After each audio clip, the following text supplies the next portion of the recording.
Sick of procurement bottlenecks, endless back and forth, and last-minute surprises? Get the cure with Bill Procurement. Bill is the all-in-one platform trusted by nearly 500,000 businesses to simplify and automate their financial operations. And now they've introduced Bill Procurement, which pairs seamlessly with accounts payable to automate procure-to-pay workflows in one place. Every step, from submitting a purchase request to reconciling payment, happens in Bill Procurement. You'll know whether spend is approved before you buy, and Bill's AI-powered automation helps reduce errors so you can make purchasing decisions with confidence. Plus, Bill Procurement puts everything you need to match and pay invoices right at your fingertips. So dump your clunky procurement process and keep your business moving and growing with Bill Procurement. Purchase, pay, and on with your day. Right now, score $200 when you see Bill Procurement in action with a demo. Just go to bill.com/procurement200. Don't wait. That's bill.com/procurement200. It's time. The world will not stop spinning. The clock won't stop ticking. Days won't stop slipping by. It's time. Things won't suddenly get easier. The difficulty does not remove itself. The path does not narrow. It's time. That perfect moment, it doesn't exist. A flawless beginning is fiction. The stars will never align for you. It's time. Not tomorrow. Not someday down the road, but this very second. See, you don't need all the answers. You don't need to know or be sure or be armed with guarantees. Your job, your only requirement is to begin. It's time. To trade fear for opportunity. Someday for right now. It's time. To stop thinking small. Stop seeing what you want as a reach. To stop looking at success as a stranger. It's time. To sit down and convince yourself that what you want can be accomplished. When it's as real as the space in front of you. When it's as probable as the completion of a single step. It will happen because it has to.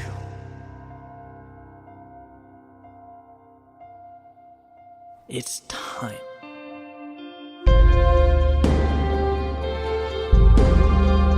At some point, you have to see that you're not simply playing conservatively. You're not being a perfectionist. It's not about being okay with where you are. No, if we're going to get anywhere, let's be truthful. Let's call it what it is. These things, these ideas, these excuses are a derivative of fear.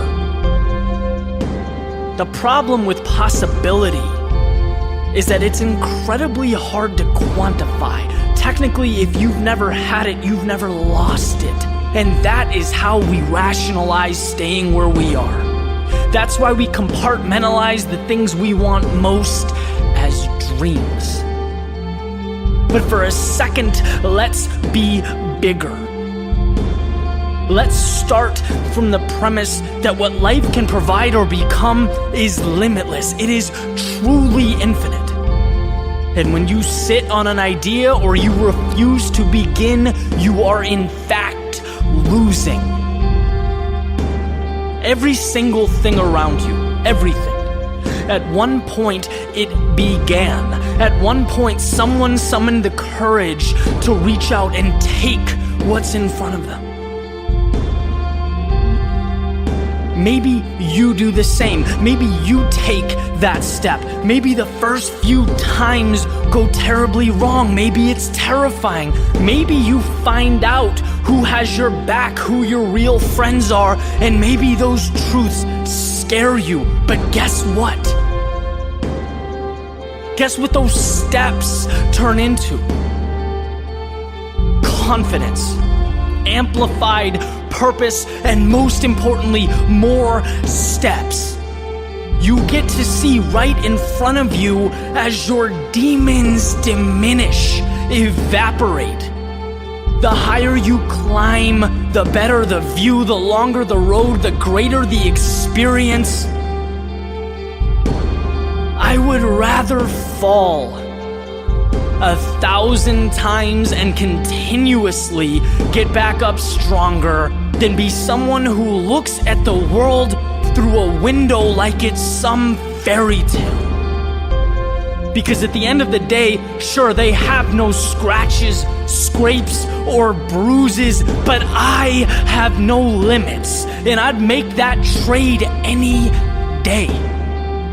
It is time to stop separating what you want from what you have and take that step forward. It's time to go get it. No one is stopping you. Nothing is stopping you. And in fact, if you choose to be, you are unstoppable. So take a look in the mirror, lace up your shoes, open the door, and begin. It's time.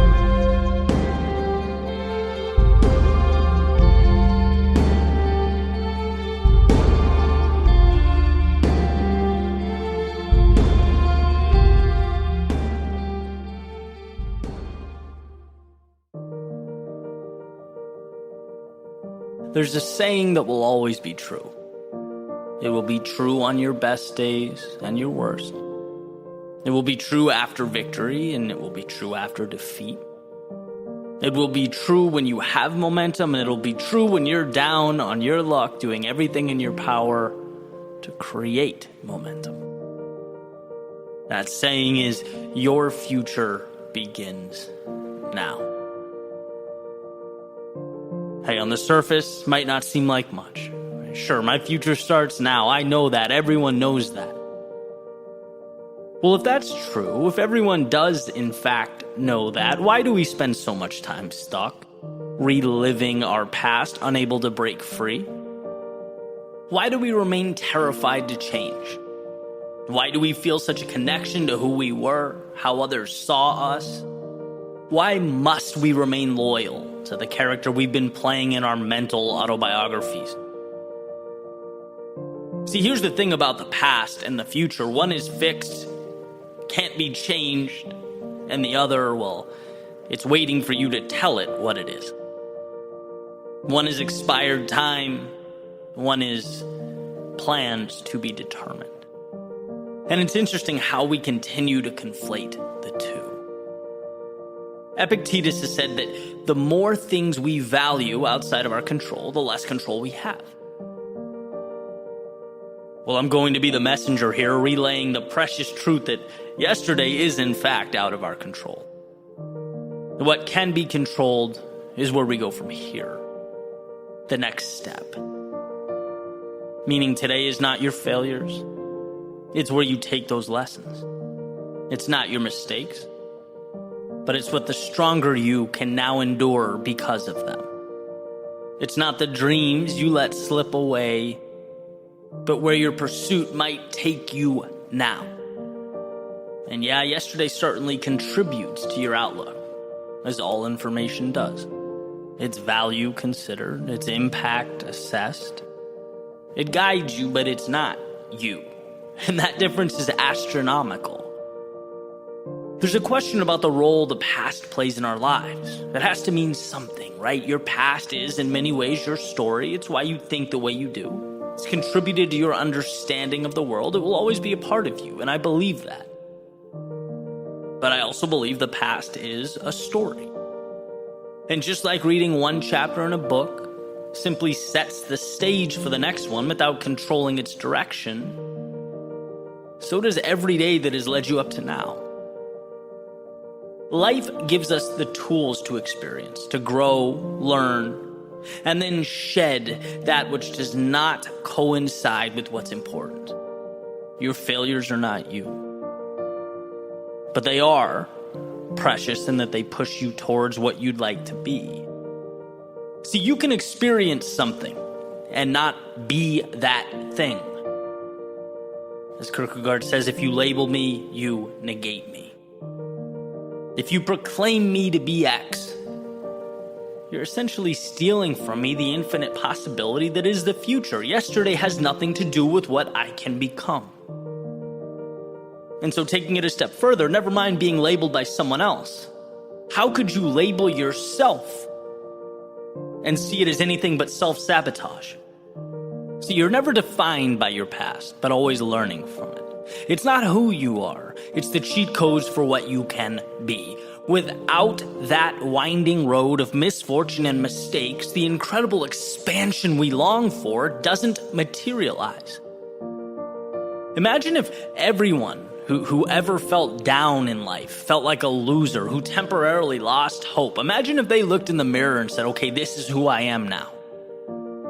There would be no triumph in the world. Because anything meaningful requires the resiliency to map our way from the hell that was our darkest moments to what will become our proudest moments. Destiny. Destiny means that you separate the finite from the infinite. What you used to call yourself has prepared you to move towards the horizon. But what you used to call yourself is also as irrelevant now as those seconds that you watch tick away. Seconds that maybe you're not proud of. Seconds that perhaps taught you about the world. Seconds that gave you a glimpse of what's possible, unveiled the happiest of times, all of it. In its own unique way, it brought value, but none of it is your future. Why? Because back to that beautiful, all-powerful sentence, your future begins now. Your destiny is awaiting its marching orders, and all you have to decide as you stand today is where that ship will sail.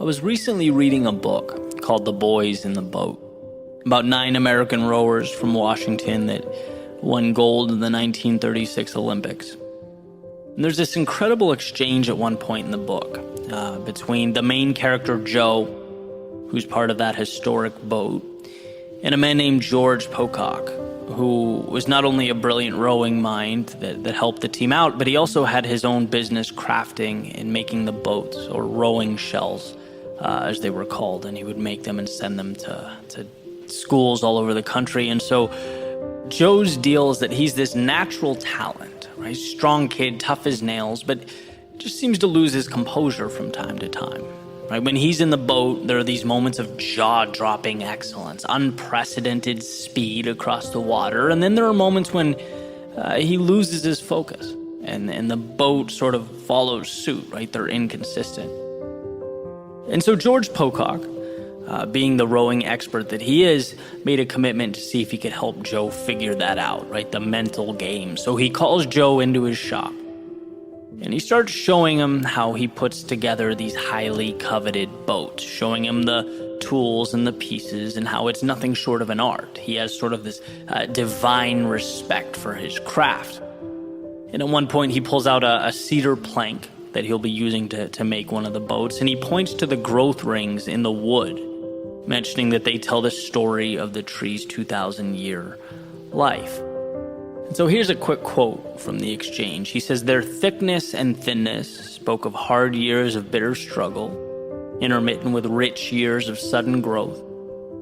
The different colors spoke of various soils and minerals that the tree's roots had encountered, some harsh and stunting, some rich and nourishing.